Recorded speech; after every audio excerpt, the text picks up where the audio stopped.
नीलाम्बुजश्यामलकोमलाङ्गं सीताशमारौ भागं पाणौ महासायकचारुचापं नमामि रामं रघुवंशनाथम। जय श्री राम। जय श्री राम। अभी कुछ समय पहले, मुझे लगता है 5 से 6 दिन पहले महाराज जी का आगमन हमारे कार्यालय में हुआ और ये पता चला कि यहाँ महाराज जी लक्ष्मण जी और माँ उर्मिला जी का एक मंदिर स्थापित कर रहे हैं और आपने कहा कि जरूर आना है, तो हमने सहर्ष कहा कि मैं जरूर आऊंगा। और ये महाराज जी जैसे बता रहे थे कि गुप्त पीरियड में एक सिरपुर में लक्ष्मण मंदिर बहुत पहले गुप्ता पीरियड में बना और आप सभी लोग जानते हैं कि जो गुप्त पीरियड है वो इतिहास का गोल्डन पीरियड कहा जाता है, स्वर्ण युग कहा जाता है।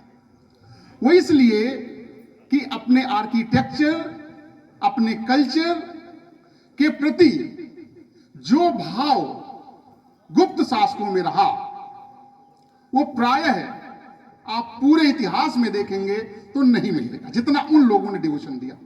कानपुर के निकट भीतरगांव का मंदिर हो, चाहे वो देवगढ़ का दशावतार मंदिर हो, सिरपुर का लक्ष्मण मंदिर हो, नचना कुठार का पार्वती मंदिर हो, आप इतिहास देखेंगे तो कला का अद्भुत समागम, संस्कृति का अद्भुत दृश्य, सबसे अधिक प्रकार के स्वर्ण सिक्के कुमार गुप्त ने चलाए। शकों का उन्मूलन करके चंद्रगुप्त सेकंड ने चांदी के सिक्के चलाए। तो कहीं न कहीं रिच हेरिटेज रहा, कल्चर रहा। और उसी क्रम में मैं देख रहा हूं महाराज जी ने भी लक्ष्मण जी, मां उर्मिला जी का एक मंदिर यहां स्थापित करने के लिए यहां भूमि पूजन और वो आगे क्रम बढ़ रहा है। मैं शिलान्यास जो हुआ है, मैं इसके लिए महाराज जी को और उनके संपूर्ण न्यास से जुड़े हुए सभी लोगों को हृदय से साधुवाद देता हूं और आशा यही है कि ये शीघ्र यह कार्य सफलीभूत होगा, पूर्ण होगा और इसमें जो लोग जुड़े हुए हैं वो कहीं न कहीं अपने जो संविधान प्रदत्त व्यवस्था है, विश्वास, धर्म, उपासना और प्रतिष्ठा अवसर की क्षमता का जो संविधान के प्रस्तावना में वो लिखित है, चूंकि ये नितांत व्यक्तिगत होता है, तो सब लोग जहां जितने लोग आए हैं ये कहीं न कहीं ये भाव प्रकट कर रहे हैं कि हम यहाँ जुड़ करके अपनी उपासना करेंगे, अपना भाव व्यक्त करेंगे तो वो पूर्णता को प्राप्त होगा और सब लोग असेंबल होकर के, इकट्ठा होकर के एक साथ अपने भाव को प्रकट करेंगे, अपने अंतःकरण को शुद्ध करने के लिए अपने इष्ट की आराधना करेंगे। मैं यही उम्मीद करता हूं और पुनः एक बार सभी लोगों को, जितने भी लोग यहां आए हैं, सबको धन्यवाद भी ज्ञापित कर रहा हूं। और जैसा कि महाराज जी ने कहा कि लक्ष्मणो लक्ष्मी संपन्न, ये वाल्मीकि जी ने उद्धृत किया। और जो सेवा भाव और त्याग का भाव लक्ष्मण जी में रहा, मैंने 2 शब्द सेवा और त्याग, भाई शिरोमणि भरतलाल, लेकिन सेवा भाव, जो सेवा के लिए डिवोशन लक्ष्मण जी में रहा, इतना लंबे समय तक प्रसंग आप देखेंगे जब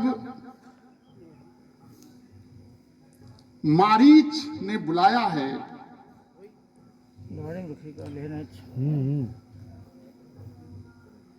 और श्री राम जी की आवाज में तो मां जानकी ने जाने के लिए जब लक्ष्मण जी को कहा है तो लक्ष्मण जी जा नहीं रहे थे, क्योंकि जो वचन उन्होंने प्राप्त किया था, जो आज्ञा प्राप्त किया था कि आप इस पर्णकुटी की रखवाली करेंगे, इसके लिए वो जा नहीं रहे थे। और मां जानकी जी ने बहुत हठ किया है, नाना प्रकार की बातें कही हैं, उसमें कुछ कटु बातें भी रही हैं। ये मानस में तो नहीं है, लेकिन ये आपको वाल्मीकि रामायण में आपको मिलेगा। उसके बहुत कुछ कहने के बाद ही लक्ष्मण जी गए, अर्थात जो प्रतिबद्धता अपने भाई के आदेश के प्रति है वो मिलना दुष्कर ही है।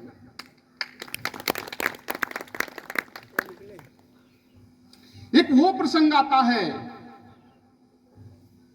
निराला जी ने राम की शक्ति पूजा में जो वर्णन किया, कृतिवास अनुदित जो बांग्ला रामायण है, निराला जी उससे प्रेरित होकर के राम की शक्ति पूजा में कहीं न कहीं एक शक्ति की जो मौलिक उपासना की बात किए कि शक्ति करो मौलिक कल्पना, करो पूजन, छोड़ दो समर जब तक सिद्धि न हो रघुनंदन। रवि हुआ अस्त ज्योति के पत्र पर लिखा रह गया राम रावण के अपराजय समराज का, कि ज्योति के पत्र पर लिखा रह गया राम रावण के अपराजय समराज का। ये कहीं किताब में नहीं लिखा रहा, बल्कि रश्मियां जो थी उस पर लिखा रह गया कि दोनों सेनाओं ने बारंबार प्रहार किया एक दूसरे पर। विच्छुरित बहिन राजीव नैन हत लक्ष्य बाण, लोहित लोचन रावण मदमोचन महीयान। भयंकर युद्ध हुआ है और अंत में जब रामचंद्र जी सत्य की उपासना करते हैं तो सत्य की उपासना में कहते अन्याय जिधर है उधर शक्ति। राम जी कहते हैं कि अन्याय जिधर है उधर शक्ति, क्योंकि जो सत्य की उपासना हो रही है उसमें जो एक कमल है वो देवी जी हटा देती हैं, साधना सिद्ध नहीं होती है। तो उन्होंने कहा कि माता कहती थी मुझे राजीव नयन, कि मेरी मां, चूंकि रामचंद्र जी कौशल्या आनंदवर्धन है, माता मुझे सुबह सुबह राजीव नयन कहा करती थी, तो मैं एक आंख ही निकाल करके देवी को चढ़ा देता हूं। जैसे ही उन्होंने अपनी आंख निकालने के लिए उन्होंने कहा होगी जय हे पुरुषोत्तम नवीन, कहा महाशक्ति राम के बदन हुई लिए। तो जीवन में संघर्ष जो होता है वो बड़ा महत्वपूर्ण होता है। आगे जी ने लिखा जो संघर्ष है वो जीवन को माजता है। रामचंद्र जी ने कहा धिक जीवन को जो पाता ही आया विरोध, धिक साधन जिसके लिए सदा ही किया शोध, जानकी हा उद्धार प्रिया का हो न सका। हम पत्नी के लिए आए थे और यहां हमने भाई को भी लिटा दिया। धिक जीवन को जो पाता ही आया विरोध, धिक साधन जिसके लिए सदा ही किया शोध, जानकी हा उद्धार प्रिया का हो न सका। तो यहां पत्नी के लिए भी आया, यहां भाई को भी जो है शक्ति लग गई है, भाई भी ले गया। तो उस भाई के प्रति जो लेमेंटेशन है, जो विलाप है रामचंद्र जी का, ये भाई हमारे साथ आया था, हम क्या कहेंगे। तो महाराज जी ने इस मंदिर का जो है शिलान्यास करके इस क्षेत्र के लोगों के प्रति भी एक उपकार ही किया है, मैं यही कहूंगा। ठीक है, तो पुनः एक बार सभी लोगों को बहुत बहुत साधुवाद, बहुत बहुत धन्यवाद। यहीं पर मैं अपनी वाणी को धन्यवाद।